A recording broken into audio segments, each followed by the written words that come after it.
आज दिवसभरातल्या सगळ्या नाट्यमय घडामोडीनंतर गोकुळ गीते बोलतायत, आपण थेट जाऊयात. यांनी माघार घेतली, खूप प्रयत्न झाले तुमच्यापर्यंत पोहोचण्याचे, मात्र तुम्ही माघार घेतलेली नाहीये. का बरं माघार घेतली नाही, काय कारण होतं आणि पुढची भूमिका काय तुमची? या ठिकाणी माघार घेण्याची मानसिकता आज सकाळी राज्याचे वरिष्ठ मंत्री गिरीश भाऊ महाजनांचा या ठिकाणी मला संपर्क झाला होता. आमचं त्या ठिकाणी बोलणं पण झालं. पॉझिटिव्ह असा त्या ठिकाणी माझा पण निर्णय आलेला होता.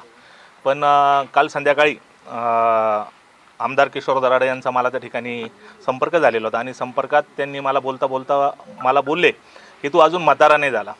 मी तर तरुण आहे 100% तर, आणि ही निवडणूक तशी तरुणांचीच आहे. हा मतदारसंघ आपण पाहता 15 तालुक्याचा आणि 2 महानगरपालिका याच्यात समाविष्ट आहे. असं इतका मोठा मतदारसंघात असताना या ठिकाणी खरा प्रतिनिधी हा तरुण पाहिजे, तो लोकांच्या कामासाठी धावपळ करणारा असला पाहिजे. त्या ठिकाणी जे माझे प्रत्यक्ष उमेदवार आहे विद्यमान माझे आमदार, ते वास्तविक वयाची 70 त्यांनी त्या ठिकाणी ओलांडलेलं असताना त्यांचे बंधू मला म्हणता की तू म्हाताराने झाला, तुला भविष्यात संधी येईल. तो एक विषय होता. आणि आज मला काल या ठिकाणी आमदारांचे पुत्र कुणाल दराडे खाजगीत एका नगरसेवकाशी, एका ज्येष्ठ नगरसेवकाशी नाशिकमधल्या बोलताना बोलले की गणेश गीते किंवा गोकुळ गीते कोणी असो त्यांच्या बापाला या ठिकाणी माघार देणे आहे. एवढं बाप काढण्यापेक्षा त्यांनी जर दराडे परिवारातील कोणी पण या ठिकाणी माझ्या घरापर्यंत आले असते, एक नम्र विनंती त्या ठिकाणी केली असती, तरी आमची माघार आणि आमचा पाठिंबा त्यांना नक्कीच भेटला असता.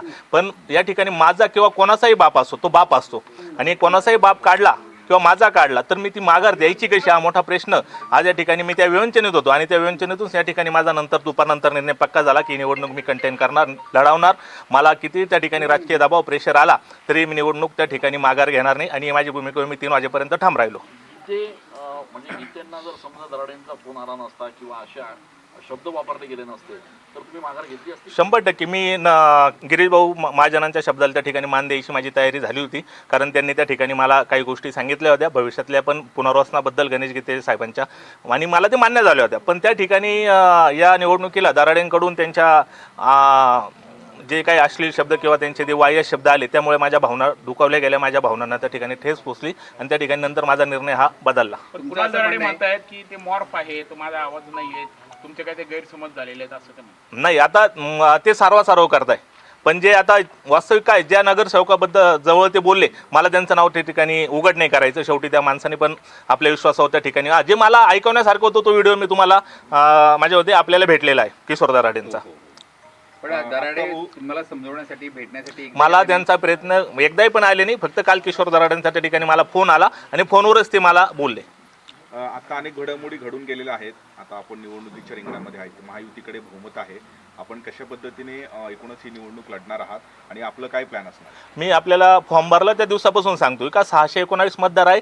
मी 619 मधल्या किमान 350 लोकांना मी त्या ठिकाणी प्रत्यक्ष ओळखतो. मी उद्या सकाळपासूनच त्या सगळ्या मतदारांच्या गाठीभेटी घेणार आहे आणि त्यांना माझ्या भूमिका स्पष्ट करणार आहे आणि माझ्या बाजूने वळवण्याचा मी प्रयत्न करेल. महायुतीचं तगडं आव्हान वाटत नाही का एवढं की 3 पक्ष आहेत, सगळे नेते आहेत, समोर तुम्ही अपक्ष म्हणून आहात?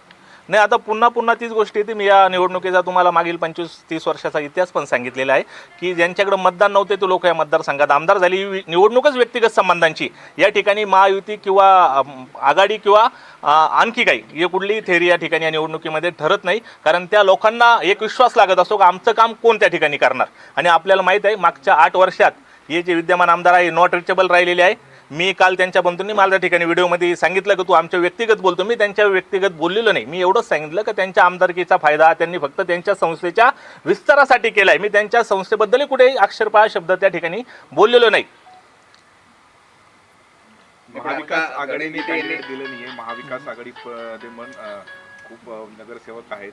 आपण महाविकास आघाडीची संपर्क साधून महाविकास आघाडीचा पाठिंबा मिळवण्याचा मी डायरेक्टली त्या नगरसेवक जे मतदार आहे मी त्यांना भेटणार आहे आणि त्यांचा पाठिंबा मी मिळवण्याचा प्रयत्न करणार आहे. उदय सामंत हे सुद्धा काल होते, त्यांनी सुद्धा तुमच्याशी संपर्क साधण्याचा प्रयत्न केला पण तुम्ही त्यांच्या संपर्कात आले नाही. नाही, मला वाया त्यांचा संपर्क, त्यांचा डायरेक्टली मला कॉल आलेला नाही.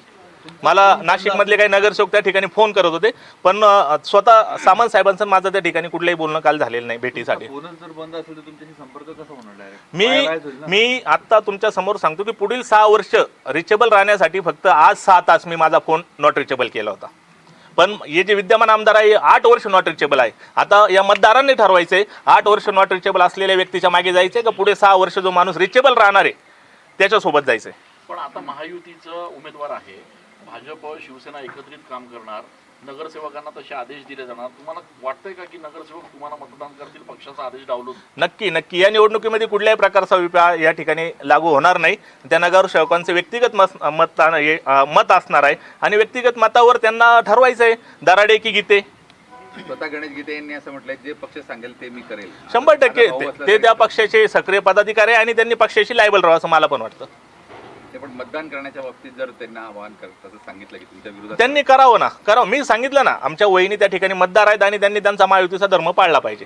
पण गोकुळ भाऊ, तुमच्या या भूमिकेमुळे गणेश गीतेंना कुठेतरी राजकीय अडचणीला असं तुम्हाला वाटतंय का? कारण त्यांच्यावर पण जबाबदारी होती तुम्हाला थांबवण्याची, ती त्यांना पार पाडता आली नाही तुमच्या भूमिकेमुळे. मी आपल्याला आज आपल्या माध्यमातून सांगू इच्छितो की माझ्या कुटुंबाची पार्श्वभूमी काँग्रेस विचारधारेची राहिलेली आहे. 2017मध्ये गणेशभाऊ त्या ठिकाणी भारतीय जनता पार्टीमध्ये सक्रिय झाल्यानंतर त्या ठिकाणी काँग्रेस पक्षाचे असलेले संबंध मी पूर्णपणे तोडलेले होते. मी कधी भारतीय जनता पार्टीमध्ये कुठल्याही पदावर किंवा त्या पक्षाचा कार्यकर्ता म्हणून मी कुठेही सक्रिय नव्हतो. फक्त त्या ठिकाणी गणेश गीतेंच्या माध्यमातून काही कुठली जबाबदारी माझ्यावर गिरीश महाजन असतील, निलेश बोरा असतील, राहुलदादा आहेर असेल यांनी जी टाकली असेल, मी एक भाऊंचं नाव त्या पक्षामध्ये कायम मोठं राहावं त्यासाठी मी कायम ती भूमिका पार पाडली. मग कुठल्याही निवडणुकीची जबाबदारी मला नगर परिषदेच्या काळामध्ये पण ओझर आणि पिंपळगाव या 2 नगर परिषदांची जबाबदारी त्या ठिकाणी माझ्या अंगावर टाकली होती आणि दोन्ही ठिकाणी महायुतीचा नगराध्यक्ष त्या ठिकाणी मी निवडून आणलेला आहे. मी कुठेही त्या पक्षाचा सक्रिय सदस्य नाही. मी आता मागच्या 2 दिवसापासून बघतोय की बंडोकर गोकुळ गीते, मी वास्तविक बीजेपीमध्ये नाहीच. माझा अर्ज पण अपक्ष आहे, हे लक्षात घ्या तुम्ही. त्याच्यामुळे मला बंडखोरी व्याख्या माझ्यासाठी लागू पडत नाही. मी गणेश गीतेंचा बॅकबोन म्हणून त्या ठिकाणी बीजेपीचं काम करत होतो, पण ही माझी स्वतःची व्यक्तिगत भूमिका आहे आणि गणेश गीतेंना त्या ठिकाणी त्यांनी पार्टीसाठी योगदान दिलेलं आहे.